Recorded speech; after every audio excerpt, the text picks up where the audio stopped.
जय सिया राम। प्रिय मित्रों, मैं आप सभी को ये बताना चाहता हूँ कि अभी बिहार के शिक्षा मंत्री चंद्रशेखर यादव ने जो बात कही है श्री रामचरितमानस को लेकर, जिस चौपाई को लेकर उन्होंने बात किया, उसमें जिस शब्द को लेकर उन्होंने बात किया अधम। अधम का मतलब होता है नीच, निकृष्ट, पापी, दुष्ट, बदमाश, दुराचारी, अत्याचारी, अनाचारी, व्याभिचारी, बलात्कारी।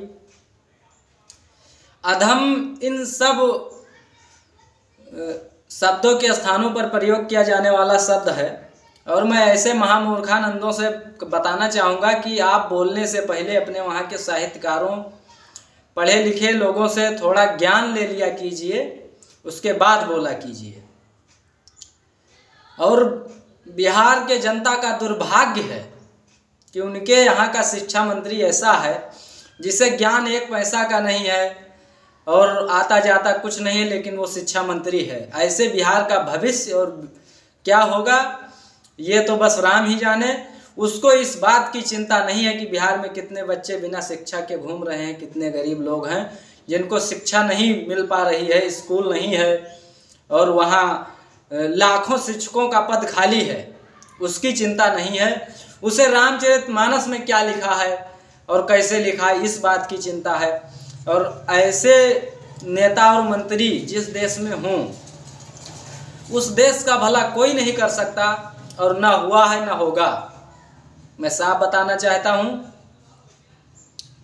ऐसे महामूर्खानंद पैदा हो जाते हैं धरती पर। और जो नेता खुद को, जो आदमी खुद को नीच, निकृष्ट, दुष्ट, पापी, अत्याचारी मानता है, तो वो तो भैया है ना कि उससे ना कोई बात करे ना उसको कोई छुए। अधम का मतलब होता है कि जो शराब पिए, मांस खाए, दूसरों की बहन बेटियों पर बुरी नज़र रखे, दूसरों का हक मारे, उसे अधम कहा जाता है। अब ऐसे ऐसे लोग चौपाइयाँ निकाल करके ले आते हैं, उस पर बहस करते हैं, इनको पता कुछ नहीं होता है। बाद में इनकी जो है भद्द पिट जाती है, बेइज्जत हो जाते हैं। फिर कहते हैं मैंने उनके लिए ये किया, उनके लिए वो किया। हाँ, हम मानते हैं तुमने बहुजन के लिए बोला, तो क्या बहुजन नीच हैं, अधम हैं, पापी हैं, दुराचारी हैं, दुष्ट हैं, बदमाश हैं, ये कहोगे खुलकर? अगर तुम मानते हो कि अधम, नीच, अधम जो है किसी जात वर्ग को कहा जाता है, तो उनके मुंह पर कहिए कि तुम अधम हो। उनसे कहिए साफ साफ कि अधम का मतलब क्या होता है, पहले इसको पता करिए। क्या हद है तुम लोगों की, नेताओं की। जय सिया राम, जय हिंद, जय भारत।